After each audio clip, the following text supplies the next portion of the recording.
जय हिंद जय भारत दोस्तों। जैसा कि आप जानते हैं कि हमारे यूपी में क्राइम इतना हद से ज़्यादा बढ़ गया है दोस्तों कि आप सोच भी नहीं सकते हैं। और सबसे बड़ी बात यह है कि कुछ दिन पहले न्यूज़ चैनल वालों ने आज तक और जो है कुछ तमाम जो जितने भी हैं न्यूज़ चैनल वालों ने एक रिपोर्ट निकाली थी जिसमें कि बताया गया था कि सबसे ज़्यादा उत्पीड़न में यादव और जो है मुसलमान बेटा इन लोगों ने किया है, गरीबों का। क्या नाम बेटा तुम्हारा?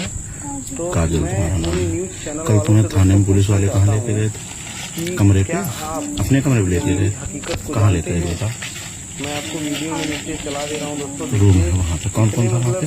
क्राइम इतनी ज्यादा रेप लेडीज। तो क्या किया था तुम्हारे साथ? बढ़ गए हैं न्यूज़ चैनल मारा था? क्या बोल रही थी वो? पता ही नहीं है।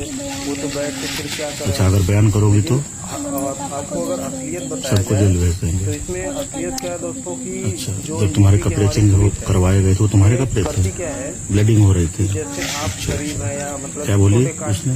मैडम ने क्या बोला? थाने पर बताना नहीं है ना। अच्छा, तुमको खतरा किससे? कौन बोला था पुलिस वाला कि तुम्हारे मम्मी पापा से खतरा है तुमको? अच्छा, तुम बताओ। यही बोल रहा था ना? तुम्हें मम्मी पापा से खतरा है या पुलिस वालों से? क्या बोल रहा था? और आपको दबाव बनाया जाएगा, कितना तरीके से आपको बहुत गलत किया हमारे साथ। शारीरिक संबंध बनाए, हमें मारा पीटा, 7 दिन तक पेट बांध कर रखा हमारा। हम चिल्लाते थे, सिगरेट से वो हाथ जलाते थे, पेट बांध के रखते थे, इंजेक्शन देते थे नशे के। कोई बड़ा पैसे वाला बहुत बहुत बहुत पहले से ही बहुत गलत किया। आपको मैं वीडियो में देखी लगातार उन्होंने हमारे साथ गलत किया। उन्हें जमीनी हकीकत जो है कम से कम फांसी की सजा हो और हमें इंसाफ मिले, हमारा करियर बर्बाद ना हो। मीडिया इतना बहुत सारे लोग थे, बहुत टॉर्चर किया।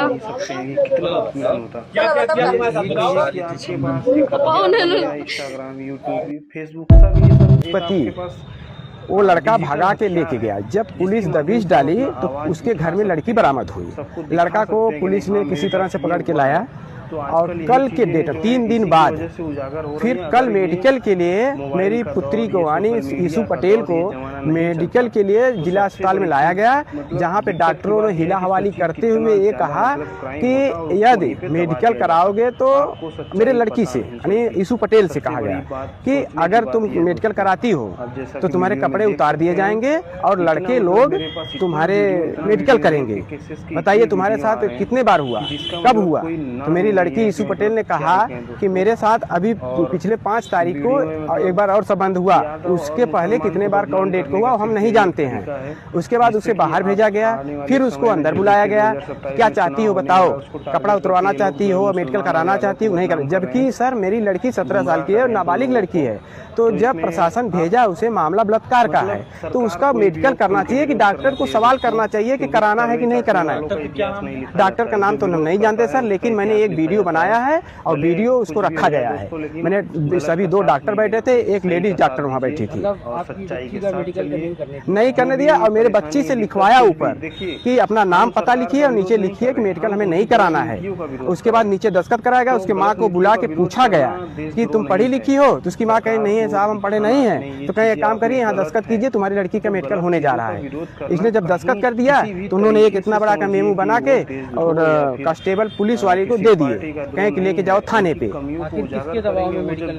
ये मेडिकल तो भाई अभी ये कहना है कि पुलिस को अगर पुलिस चाहती, थाना चाहती तो उनको मेडिकल करना होता, क्योंकि भाई पुलिस का मामला है तो पुलिस स्वयं कहती भाई कि रेप का मामला है, उसको मेडिकल करके हमें रिपोर्ट दीजिए, हमें कोर्ट में देना है, ना कि पुलिस वहाँ चुपचाप खड़ी रहे और उसके बाद डॉक्टर अपने मनमानी करें। मामले में क्या चाहते हैं? हम मामले में चाहते हैं कि सीएमओ और हमारे जो चिकित्सा अधिकारी हैं इसे पूर्ण रूप से सही से उसकी मेडिकल की जाए ताकि वो रिपोर्ट आए जिससे दोषी को सजा मिल सके। मैं यही चाहता हूँ। मेरा नाम है रिंकू पटेल, मेरे भाई का नाम है दीनानाथ पटेल और ये है मेरी भाभी परमिला।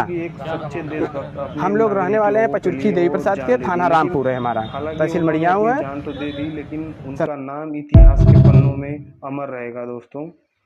तो इसलिए जैसे योगी महाराज कह रहे हैं बलात्कारियों का एनकाउंटर होना चाहिए, क्यों नहीं एनकाउंटर किया जा रहा? योगी महाराज किस लिए कार्रवाई नहीं हो रहा? लड़की बीमार है, उसका बलात्कार किया गया है, उसको जेल भेज दिया। जिस क्यों घर जेल में भेज दिया उसका क्यों नहीं जो है एनकाउंटर किया जा रहा? जिस घर में भैया गलत बोल रहे हैं योगी महाराज। जिस घर में रेप हुआ वो घर अभी तक सील नहीं है। अभी तक नहीं उस सील है। घर में हम चाहते हैं उसका फोरेंसिक जांच हो, ताकि कितने लोगों के वहाँ पे स्पर्म थे वो सब मिले, कितने लोग वहाँ पे शामिल थे। सामने सीसीटीवी कैमरा लगा था, एक आया, सिर्फ एक उसमें दिखा, सामने वाले किसी को नहीं दिखा रहे। और जेल दिया हाँ। को किस बिहाफ पे किया? जब एक है सीसीटीवी फुटेज में तो जेल 2 को क्यों भेज दिया, फिर 1 को क्यों भेजते? भैया उसके किसी अभियुक्त के कहने पे दूसरे को अभियुक्त बना देना, इससे तो वो किसी का भी नाम ले लेगा। इनकी कार्रवाई में अभी तक क्या हुआ, ये अभी तक निकल करके नहीं आया। हमको क्या बोला गया, जब स्टार्टिंग में जब उससे गवाही ली गई दिनेश से, तो उसने बोला पंडित के छोटे लड़के ने हमको ये किया वो किया, ऐसे करके हमको बहका दिया। उस लड़की को लाना है वहाँ से, मैं लेके चलाया, वो हमने उसको कमरे पे छोड़ दिया। उसने हमको 2 क्वार्टर दे दिए, 2 समोसे दीजिए, मैं खा के सो गया। जब मैं सुबह 5 बजे जगा तो वहाँ न वो लड़की थी न वो लड़का था, उसकी ये गवाही थी। यहाँ पे जब वो पकड़ के आया तो SHO सर विनोद कुमार तिवारी का कहने का मतलब था कि उसने अपना बयान बदल दिया, वो नशे में जाता था। उसने दूसरा बयान दिया कि कोई और आदमी था उसके अंडर में, उसको पकड़ के लाए, बस उसको जेल कर दिया। बताए फॉरेंसिक रिपोर्ट में उसके DNA मेरी भतीजी से मैच करते हैं। साथ ही अभी तक पीड़ित परिवार को किसी भी तरह की कोई सुरक्षा नहीं दी। आधे अभियुक्त बाहर घूम रहे हैं।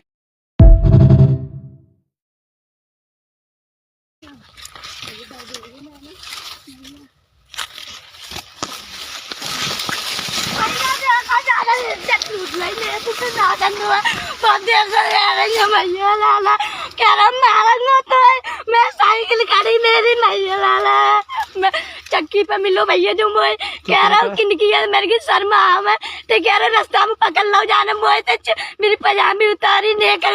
हमने वहाँ कंपनी में काम कर रहे, छुट्टी है कि आई, हमारे मेहमान वहाँ खड़े वे लेकर आए हैं हमें, तो हमने ये सुनी कि लड़की के साथ गलत काम हुआ है। तब हम यहाँ आए तो सुबह को 12 घंटा को सफर है, सुबह को आए यहाँ उन्होंने तैयारी कुछ लिखी गई और कुछ लिख दी, उन्होंने अपने हाथ से वो दबकाए के और लिख दी, और हमसे नहीं पूछी कि क्या लिखे हैं या क्या नहीं लिखे हैं। घटना लड़की के साथ वो चावल लेके आ रही थी, ये बताते हैं रास्ते में मक्के के खेत में उसे खींच के लगे, उसके साथ बेइज्जती करी और गांव वाले चिल्लाने पर भागे। तब सब वीडियो बनी और तब सब 20-25 लोग चौकी पहुंचे। गांव के ये घटना पति पड़ी, गांव के काफ़ी लोग थे, 20 लोग थे, तो तहरीर लिखवाए के हमने एक जरनंदन पंडित जी से पुलिस को दी थी। वे बोले साहब ये गलत है, वो तहरीर रख ली। पुलिस वाले ने जितेंद्र सिंह ने अपने तरीका से तहरीर लिखवाई थी।